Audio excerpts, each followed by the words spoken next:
Param Shanti. This is the English translation video of Anand Bhai and Jyoti Prakash Bhai's Hindi podcast on Bapuji's channel परमाणु ऊर्जा काल अग्नि का शरीर पर प्रभाव वैज्ञानिक दृष्टिकोण part 2 the impact of atomic energy काल अग्नि on the body a scientific perspective. And in this video we will also learn what kind of energy that God's particle energy discovered by science actually is.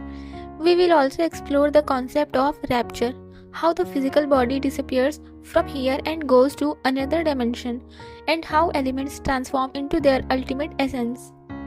Brother Anand, regarding the saying Param Shanti, today we are going to discuss part 2, which is related to part 1.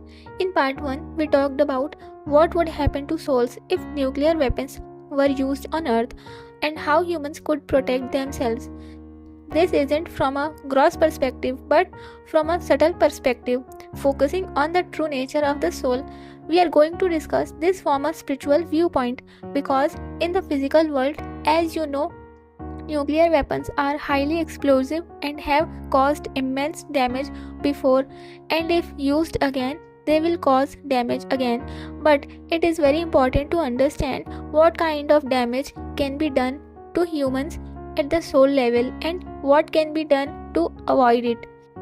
How our thoughts, our vibrations, or our way of thinking can help us. It is very important to know this because it is not being talked about and the atmosphere of the world is getting worse every day. And with the increasing conflicts in the world, it seems that some country might use these weapons and spoil the entire atmosphere. The peace that exists in the world today could also end.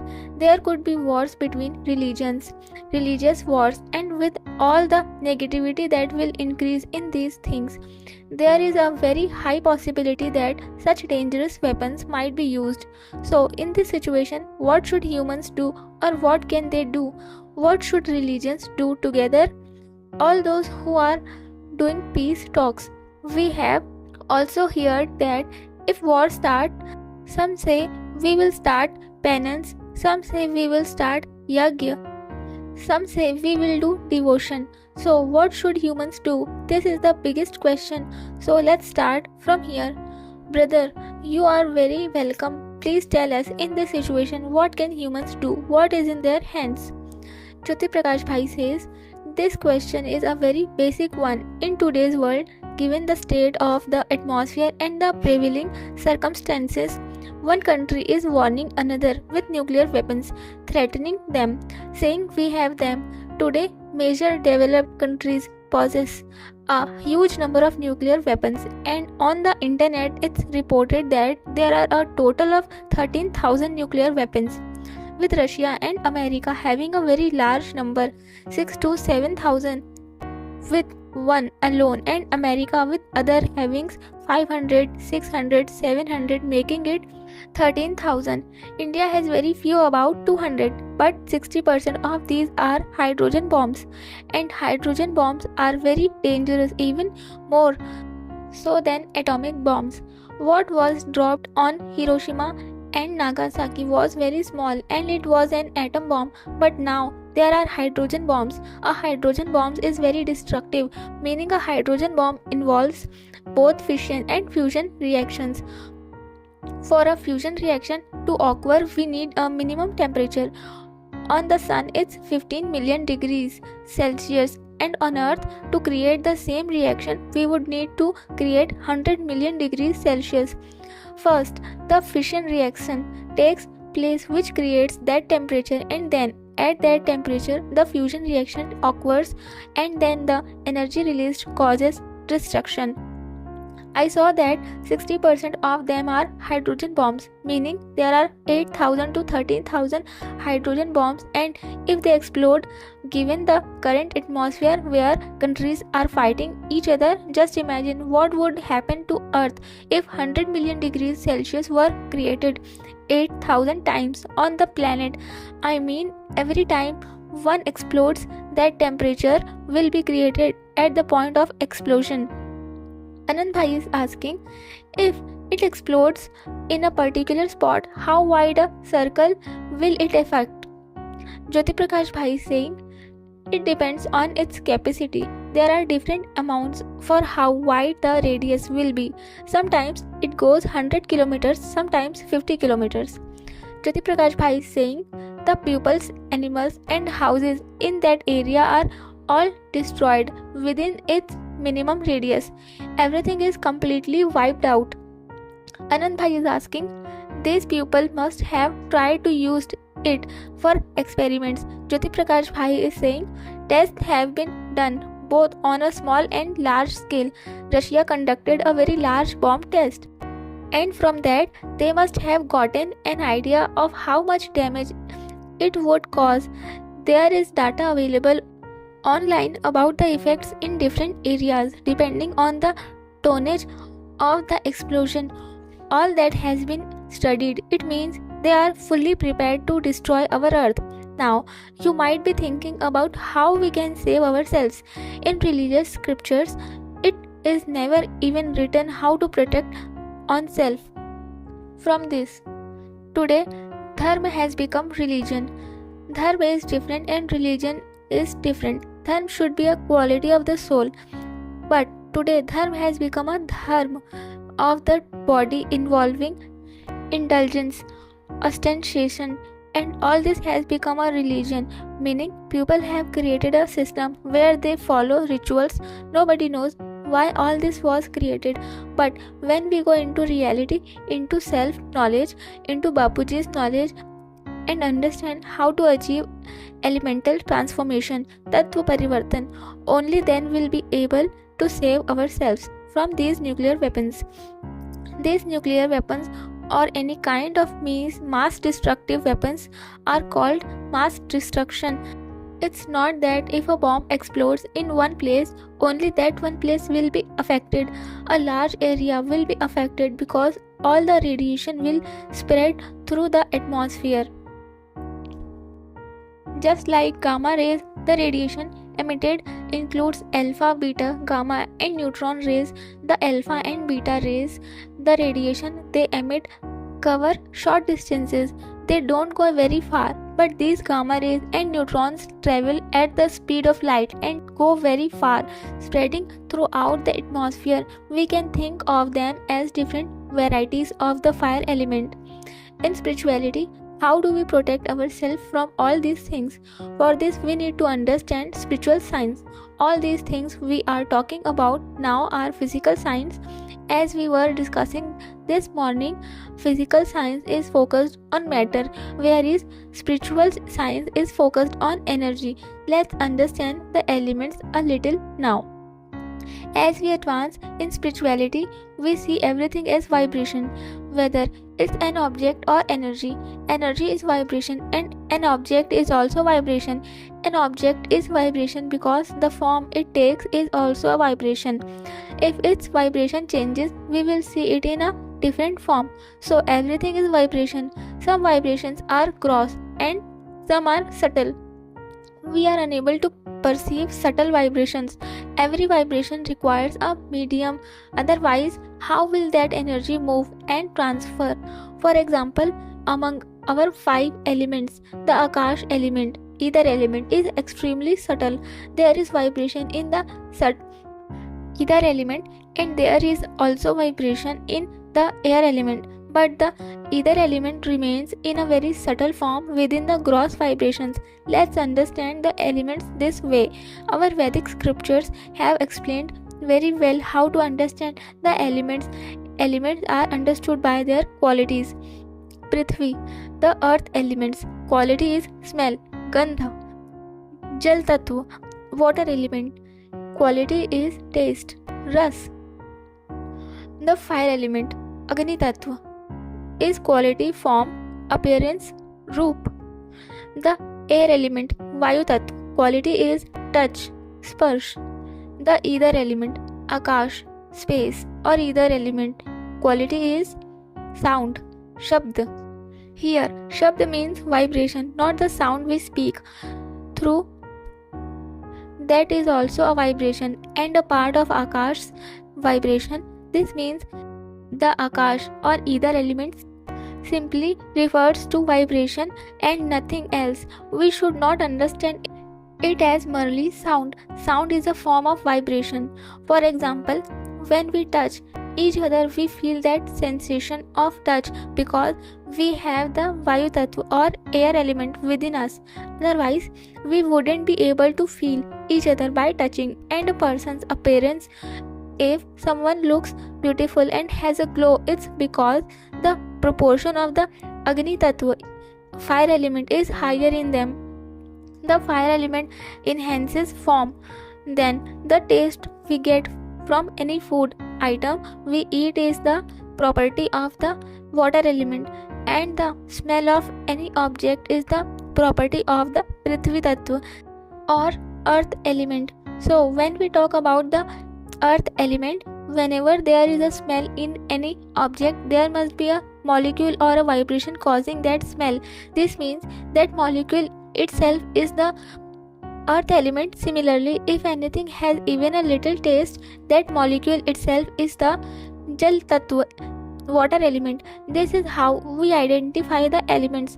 The science that talks about electrons and protons does not align with our scriptures understanding. These are the elements. And what does science do? It discusses four forces: electromagnetic force, which has been around since ancient times, mixed with the fire element, and also containing ether element and air element. That's why electromagnetic force is a quality of the fire element.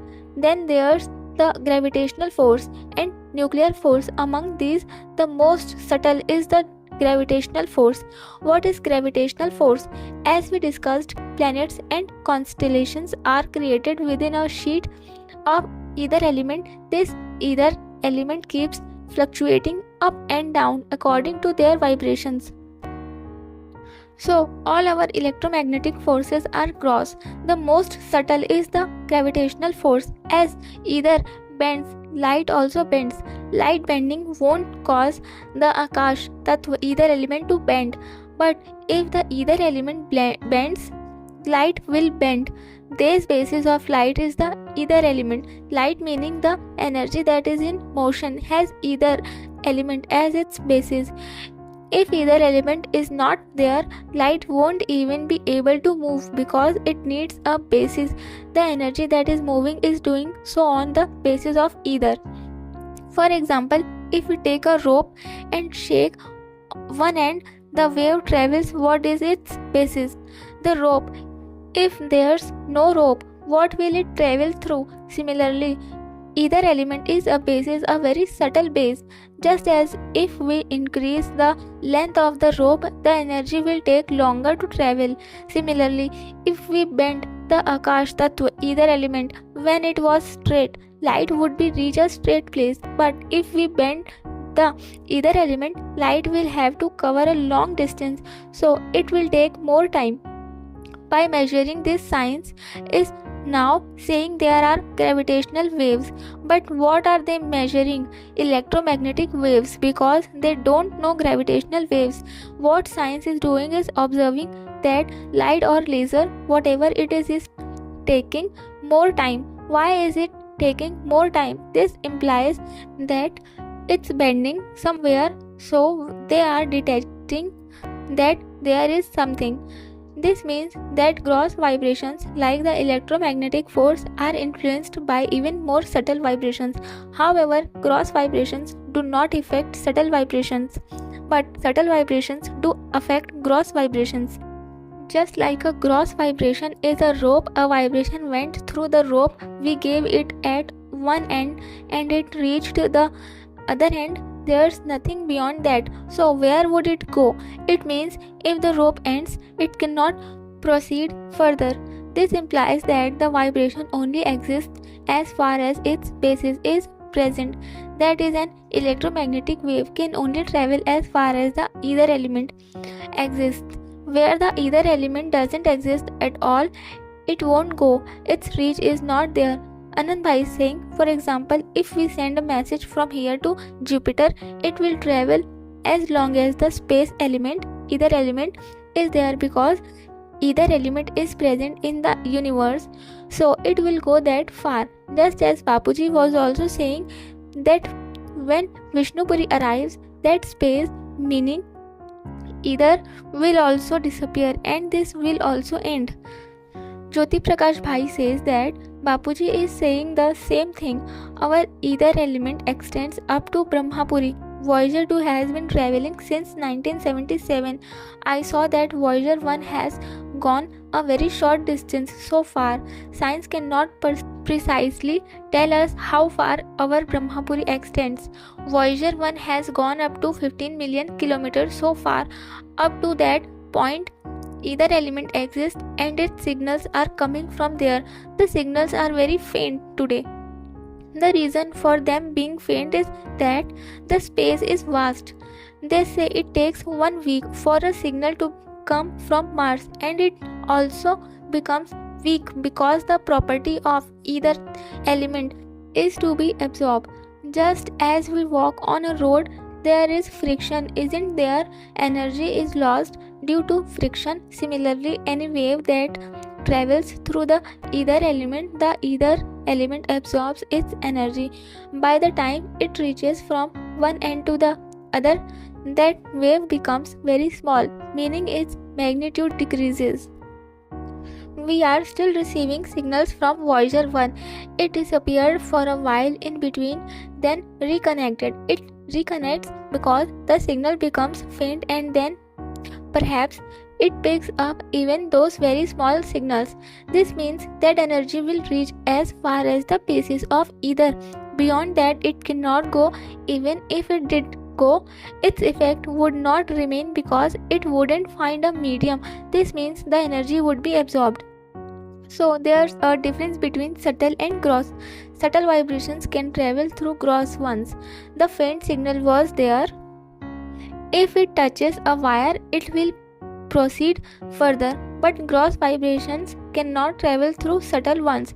This point is very important to understand because among these 4 forces, nuclear energy, electromagnetic energy or gravitational energy, even gravitational energy when viewed from spiritual knowledge is gross until it reaches the supreme element, Param Tattva. However, among other gross forces, gravitational force is subtle. Science also acknowledges that there is 95% dark energy and dark matter.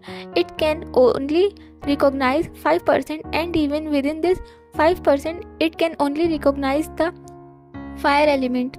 It still cannot study the air element or the ether element. So this dark matter and dark energy are the supreme element which they cannot understand at all. It's not visible in any range either. Just as science cannot see dark matter and dark energy, we can only see an object or thing when we can synchronize with its energy or vibration. Only then can we see it with instruments. To explain this in simple language, the light we see is called an electromagnetic wave, but it also has many frequencies, meaning wavelengths. However, our eyes can only see wavelengths from 400 nanometers to 800 nanometers. This is the limit of what the eye can see. It cannot see beyond this. Why does it see what it sees? It's entering our eyes, and the neurons in our body and the signals our brains gives are also a vibration. So when our internal and external vibrations match, we feel and see them. Otherwise, we won't. For example, we cannot see infrared radiation or ultraviolet radiation. We can only see a tiny fraction of it. The rest we cannot see, but it exists. For instance, it would be in the room we are in, but we cannot see it. Anand Bhai is saying that's why Bapuji says that only someone possessed by a ghost can see another ghost. This is technology because their internal vibration has changed, so the frequency matches, and they can see it because the ghost inside a person is subtle. Its vibrations are different and subtle. So by entering a living person, it changes the neurons' vibrations within that person, making them synchronize at a subtle level, allowing them to see subtle things and subtle ghosts. This is about the synchronization of vibrations. Just as there are many microscopic germs in the atmosphere that we cannot see with these physical eyes, it doesn't mean they don't exist. To see those germs, instruments are needed which synchronize the vibrations and then they can be seen. Anand Bhai is saying, when I asked Babuji if ghosts could see aliens, Babuji said no. Aliens are higher, their energy is greater. Ghosts have less energy and humans have even less. Aliens are higher. Higher beings can see lower beings, but lower beings cannot see higher beings. It is necessary to understand these things first. Only then can we further learn how to save the soul and how the soul is trapped in different vibrations. Right now, vibration is and who has what vibration. When atomic energy is released, that is also a vibration. What kind of thing would be able to escape that vibration? What kind of thing would absorb that vibration? Anand Bhai is asking, when a bomb explodes, what is the difference between the vibrations that are released and the vibration of our human body, and why do they harm the body? Jyoti Prakash Bhai is saying, we will come to that too. I am explaining this first because it is very important to understand how far vibrations can go, because that energy is coming, but how far will it travel? For example, if I tell someone to go into interstellar space, the space between one galaxy and another, and light a candle, they cannot, because those elements are not there. That vibration is not there. Only the ether element will be there. Anand Bhai is saying, this won't even be in space. Jyoti Prakash Bhai says, it won't burn there. There's no air, so it won't burn. Those elements are not there. Anand Bhai is asking, will it burn on Mars? Jyoti Prakash Bhai says, we'd have to see what elements are there and what the atmosphere would be like, because they are using kinetic energy on Mars right now. We'd have to see how the atmosphere is there. Let me tell you, for example, with common sense, the elements we see on Earth, carbon, hydrogen, nitrogen, oxygen, sulfur, phosphorus, all these are in our bodies and in all components. But as we go higher and higher, you will only find hydrogen and helium. You won't find anything else there. Only the air element and ether element will be there. If you go very high, the air element will be there, but in a very subtle form.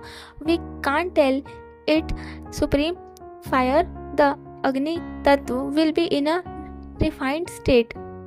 When we look at all this, we will understand the difference between subtle vibration and gross vibration, and subtle vibration can go into the gross and even multiply, meaning that energy will take on a colossal form, but gross vibration cannot go into the subtle. It will be absorbed. Whoever understands this will also gain knowledge of sankalp, intent, resolve, and will understand how the soul makes sankalp. So what happens is, when a soul makes a sankalp, intent, resolve, there are many stages of sankalp depending on the state of the soul. If the soul is very pure and in its true self, meaning it is not feeling its body and is only in its original form, soul form, then the vibration that emerges from it at that time, our Vedic physics talks about Parashakti. Para means supreme, meaning it is the highest level of energy. Even science can never detect that vibration. No one can. There is no instrument that can detect it. When that energy, that sankalp, moves forward, it does not go directly into the atmosphere. It goes through the elements. For example, when the soul makes a sankalp, intent, resolve, in our body, the sankalp goes from the Param Tattva, supreme element, through the ether element, and then the pulsation of that energy changes. Here we are talking about Parashakti, the power of the soul. the soul has many coverings and the soul's power flows through these coverings. So its energy is different in each layer, meaning the soul's power flows differently. In its original form, its true self, the soul's full power is awakened. When the soul manifests a resolve, sankalp, it doesn't go directly into the atmosphere. Instead, it passes through the layers, coverings above our soul, and the energy of the resolve is different in each layer. For example, if I want to travel to another country, I might think about where I'll go, where I'll stay, and what I'll do. This mental planning takes only moments, but physically going there and doing all those things would take many days, a lot of time. This is just an example. So, as a resolve moves from the extremely subtle to the subtle and then from the subtle to the gross, its energy or power also changes. And on a very large scale, when the soul makes a resolve, it passes through the Mahatattva. Mahatattva is first layer. It also calls in English as might. Then through the Param Tattva, supreme elements, and then through the ether element. At each stage, the vibration of that energy changes. When it goes into the supreme elements and ether element, it's called Pashyanti Shakti. Science hasn't been able to detect this to date. Then as that energy moves further, when it comes into the gross elements after the ether element, it becomes Madhyama. This is the category that electromagnetic waves fall into. In Madhyama, all the gross energies we observe, such as electromagnetic waves, nuclear radiation, or anything else, come under this.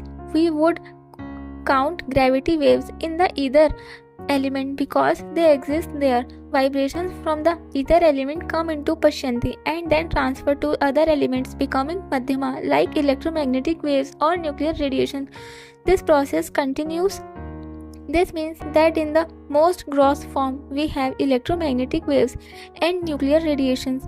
More subtle than that are gravity waves, and even more subtle is the power of resolve, Sankalp Shakti.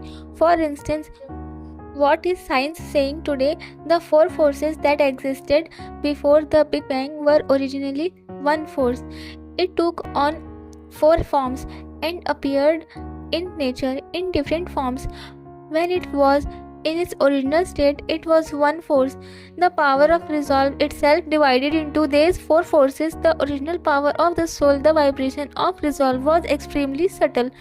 Today, science doesn't have the capacity to detect gravity waves, so it won't be able to measure resolve. That's why science doesn't understand the vibrations emanating from the mind. There's no instrument to know what's in someone's mind.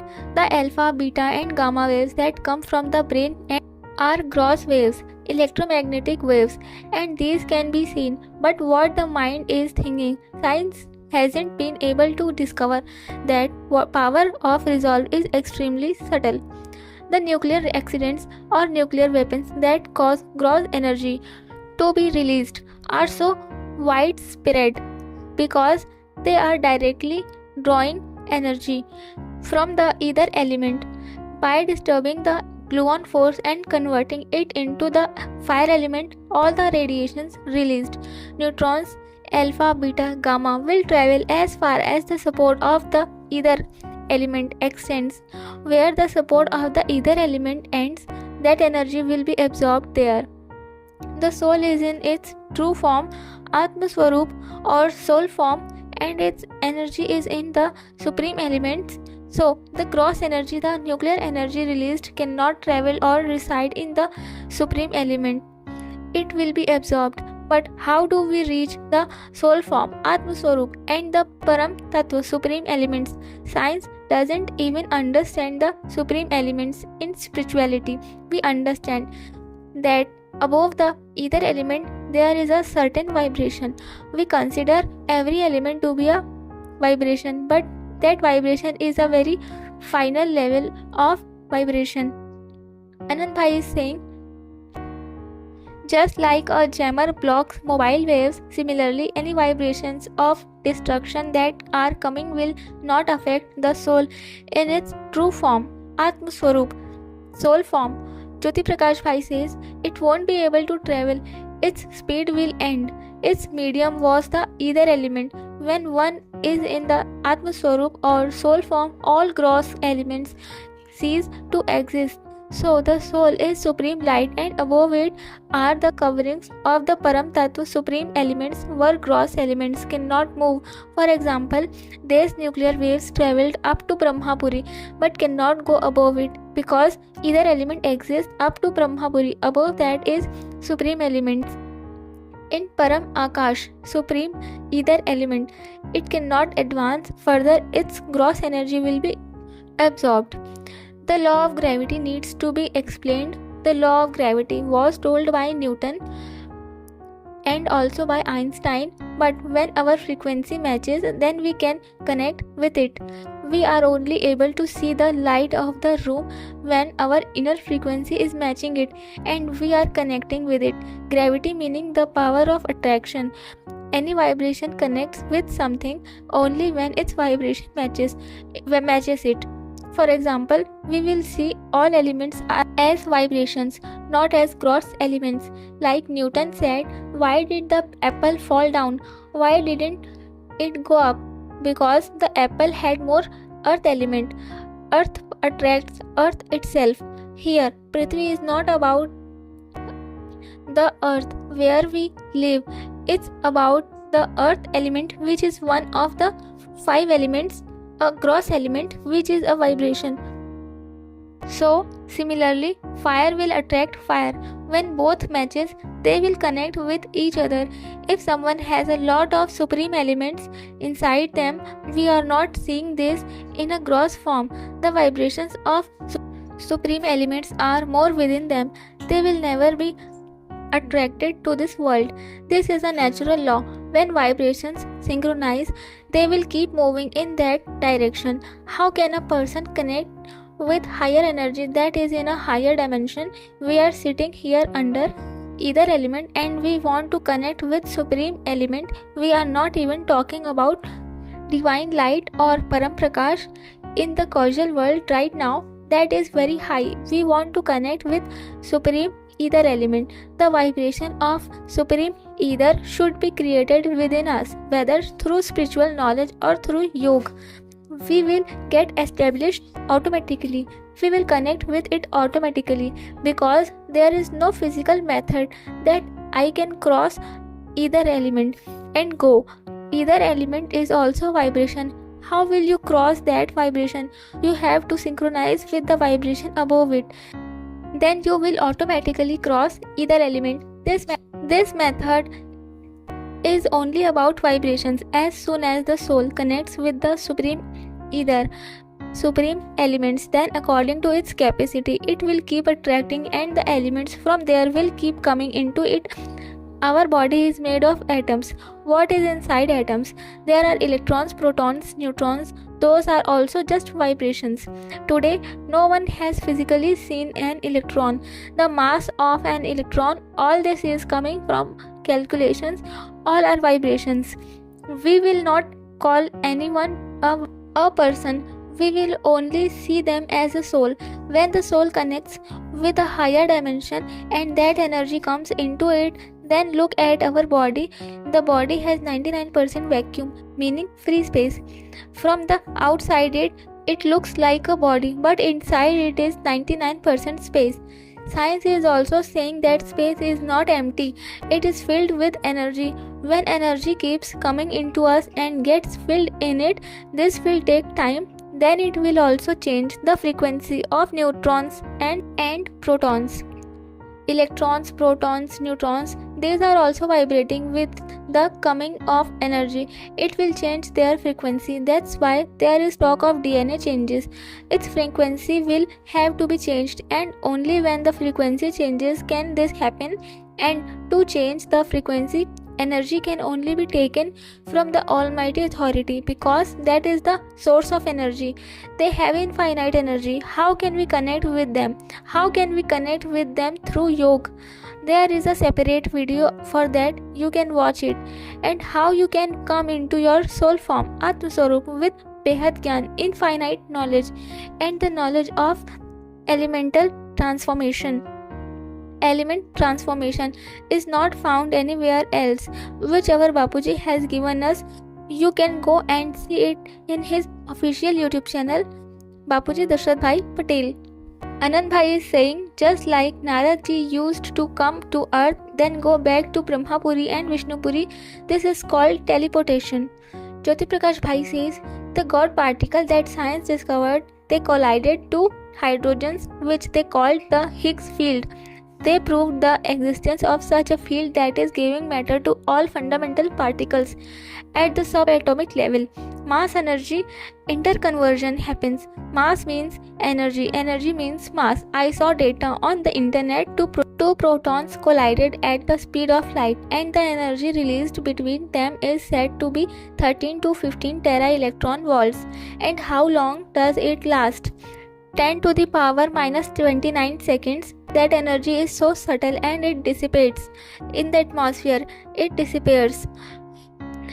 An energy was released in 10 to the power of minus 29 seconds and then dissipated. How it is dissipated was measured. After 10 to the power of minus 24 seconds, it formed the Higgs field. Think about it, that energy was created in 10 to the power of minus 29 seconds after a collision, and in 10 to the power minus 24 seconds that energy dissipated into the atmosphere. Dissipated means it must have converted into the fire element or air element or something similar.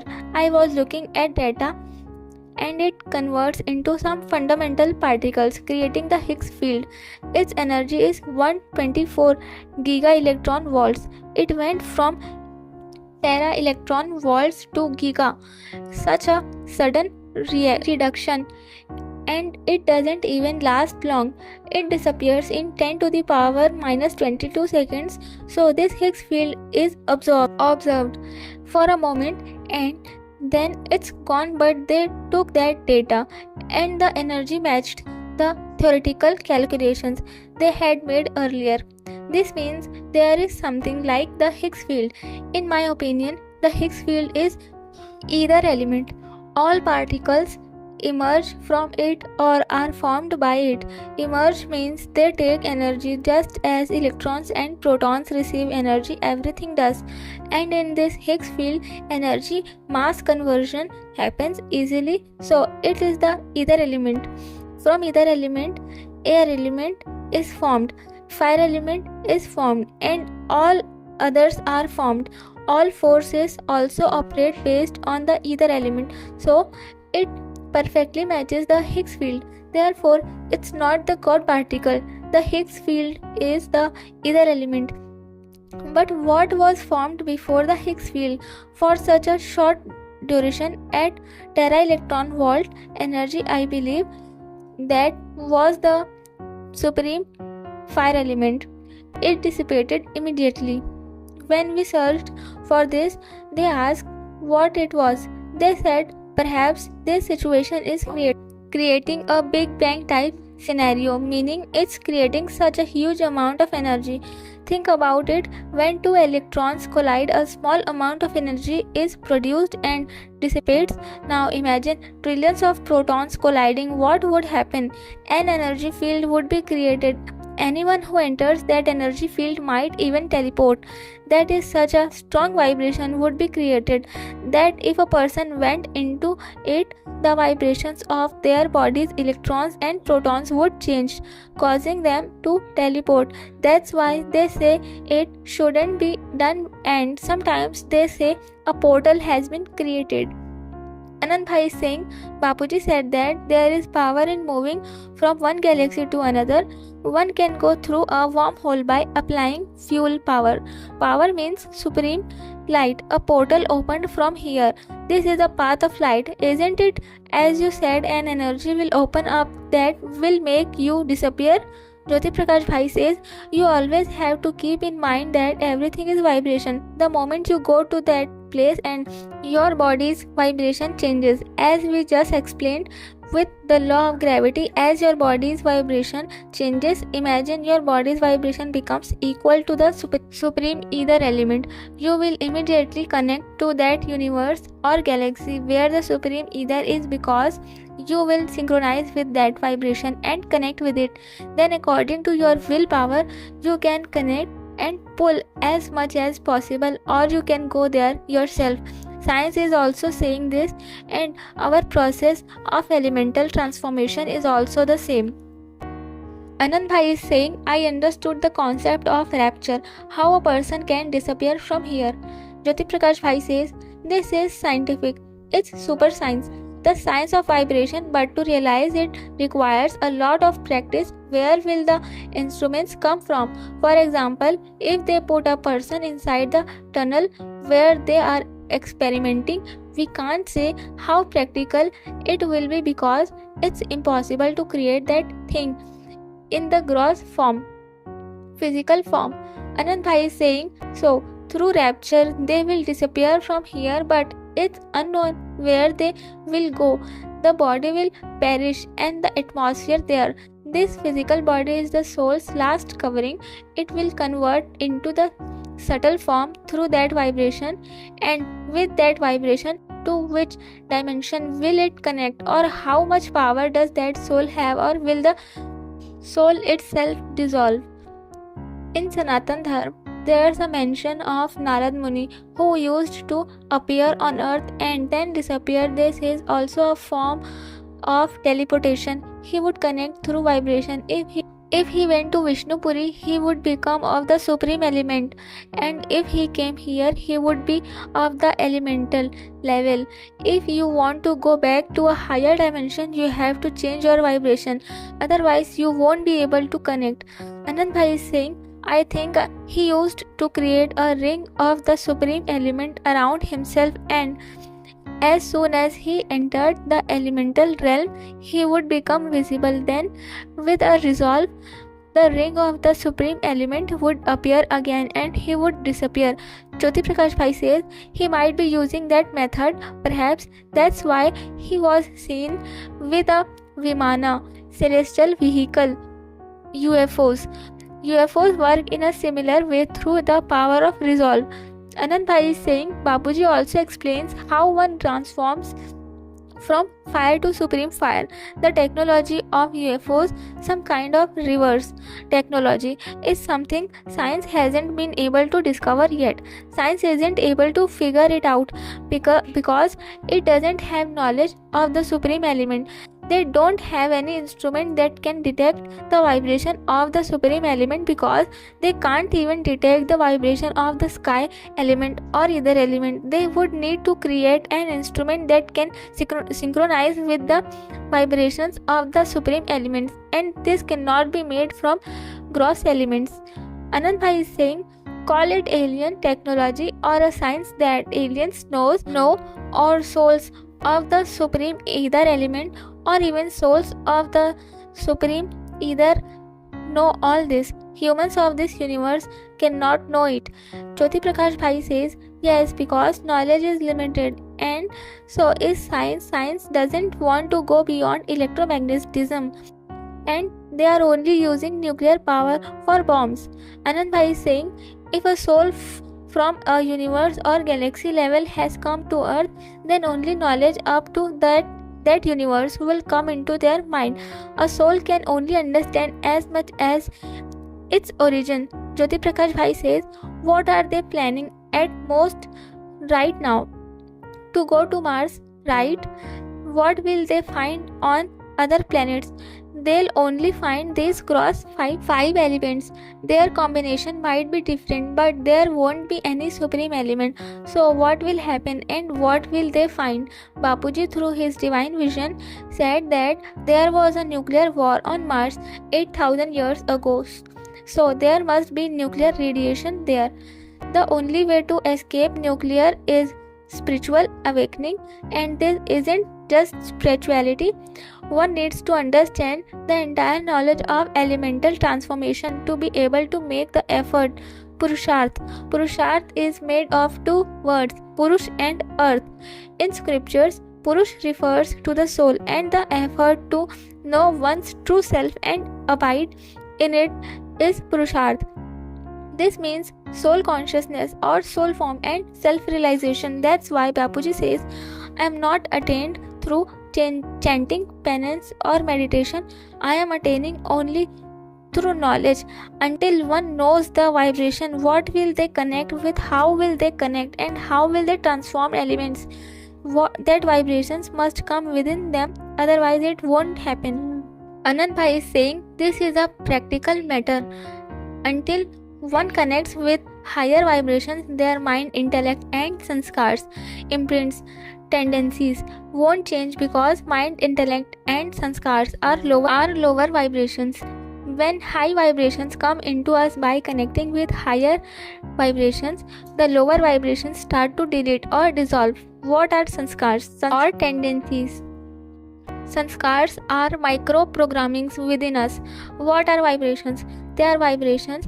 We need to change the vibrations itself. As the vibration changes, our sanskars will transform, and that is elemental transformation, nothing else. Different layers of vibrations are within us, and as new vibrations keep coming into the cells, the vibration will keep changing. What we are seeing are atomic arrangement that our eyes perceive, but there are other vibrations within that. The position of atoms, which we are not able to know, they are vibrating in such a way that they give form. Meaning, when we see a gross table, atoms are vibrating in such a way that this shape is formed. We also have the same frequency with which we are able to connect. Neutrons in our body are vibrating at the same frequency, which is why we are seeing all this. If we were to look at it with a microscope, we would see all the electrons jumping around and the atoms also jumping around. Anand Bhai is saying, for example, I pick up this cup and atoms are also jumping inside it. So why doesn't its shape change? Like water's shape changes, why doesn't this one change? Jyoti Prakash Bhai says, there are two types of things. When Jad Tattva or solid substance becomes very high, the vibration reaches our limitations. It won't vibrating beyond that. For example, a human body changes every 7 years. Why does it change? Because inside our body, along with inertia, there is also consciousness or soul power, which is why it keeps changing. But the cup is entirely inert. There's no consciousness in it, so its shape is fixed. However, its vibration, the atoms within it will be at a very short distance, not moving much. But when we look through a microscope, it will still appear vibrating. It won't look so solid. Anand Bhai is saying, as we go deeper inside, we'll see electrons and protons spinning.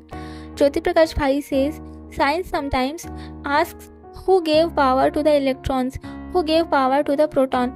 Oh brother, the sky element or ether element is vibrating and energy is transferring from that ether element into them. They will always vibrate. Nothing can remain still because the ether element is vibrating. This means when we connect this deeply with science, spirituality will also feel as real as science does.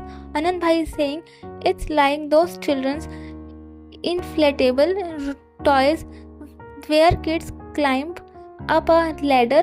Since it's filled with air, the child can't stand still because there's air moving up and down. Jyoti Prakash Bhai says, that's the best example. Similarly, all matter is in the ether element. How can it remain still? It's also vibrating and energy is continuously being transferred into it. This is what they are calling quantum physics and quantum mechanics, meaning energy is being transferred at such a finer level. Anand Bhai is asking, so what does science have for protection to escape destructive forces? They are saying they'll build bunkers and go inside. Will those vibrations also go down into the ground and soil? Jyoti Prakash Bhai says, there's no benefit from that. It will go everywhere. Nothing will be saved. Some might survive. for a temporary period, but not after that. They are building bunkers 50 feet underground, and they are talking about bunkers because maybe the war will end, bombs will have exploded in some places and then stop exploding. So by doing this, they might survive. Those who are above will die first.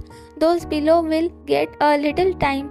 So if the war stops, they can come out. But when they come out, the radiation will be in the atmosphere, and that radiation will cause some deficiencies. But what we are discussing is that if the entire situation of bombs exploding happens, then they won't be able to stay underground either.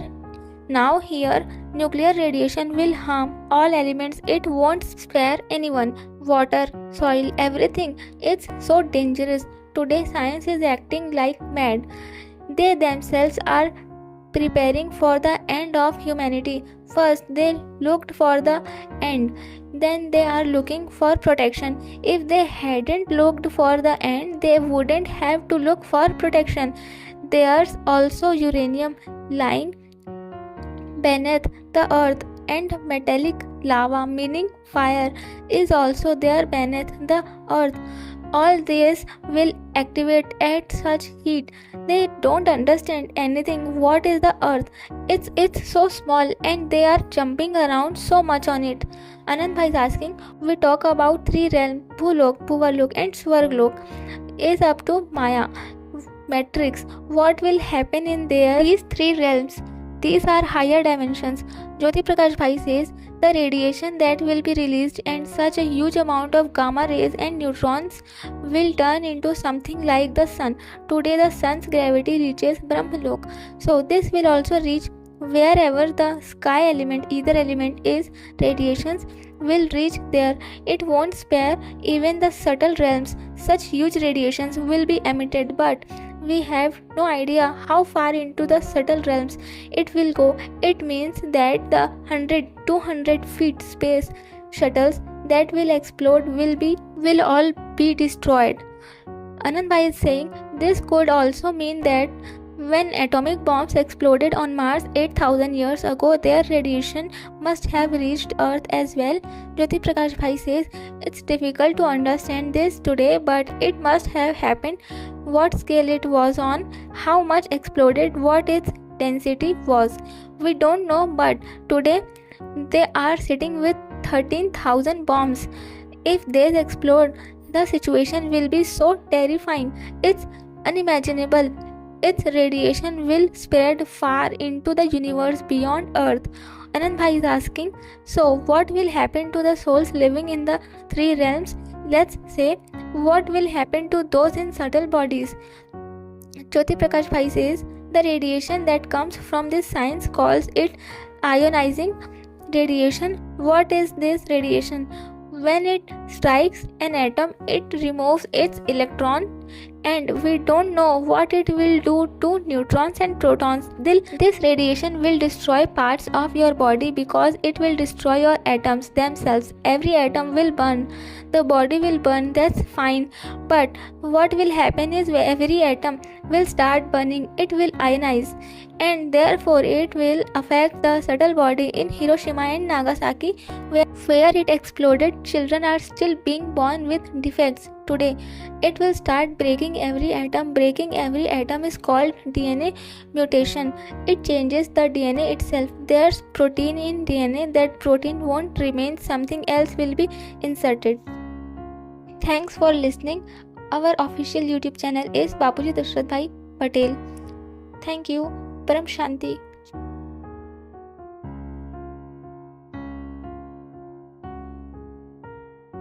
Join us daily for our morning live meditation, Monday to Saturday, 5:30 to 6:30 a.m. Join us daily for live meditation, 10 p.m. to 11 p.m. on YouTube Live. Subscribe now.